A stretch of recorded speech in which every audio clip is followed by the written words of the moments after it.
we don't want it. The ones that are really deep, our true core as feminine, we don't want the masculine energy. It's been forced upon us just because of our social economic constructs, especially if you're single.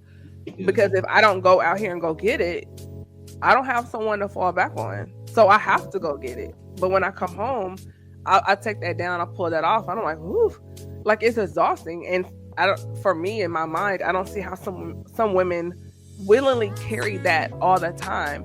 On the flip, there have been women that were once, I would say, more feminine, but because they were in a position or relationship where they trusted somebody, and it's like, oh, this man has my back, and he dropped her and put her in a bad space, and so her mind is like, I got to make sure this never happens to me again. So now you cross the line into masculinity, because now it's like a protective thing, because the last time I trusted, a guy or whatever, I got to put in a space and I got to hold me down no matter what. Whether if you can't depend on your family, you can't depend on, certain people in your circle, you can't depend on that significant other. So it's like in your mind, you have the safety net mentality, which can make you more aggressive as a woman when that might not even be your true core of who you are.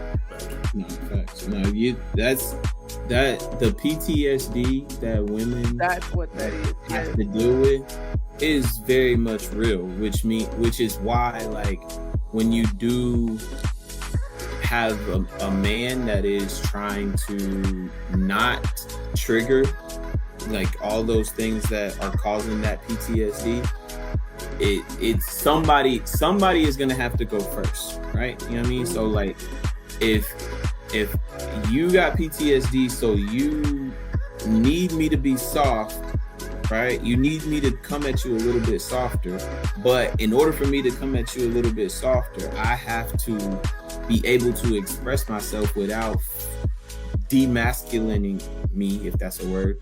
Emasculation, yeah. Emasculating me, or whatever the word is, but not taking away my masculinity. That's what I'm trying to say. Yeah. I get you, man. But like, I need to be able to have this. In order for me to give you that, somebody has to go first. So if you need this,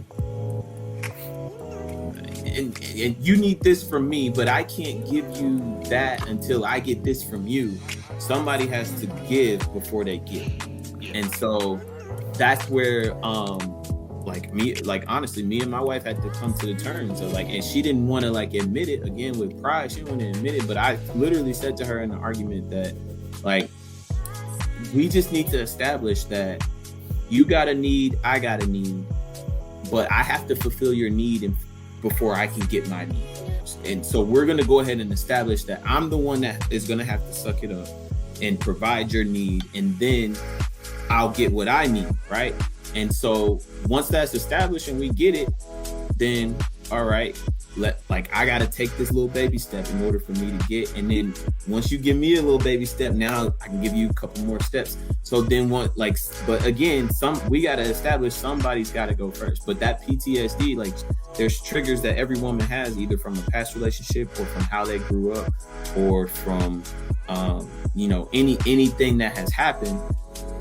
And I have to get through those barriers, but I also got some PTSD.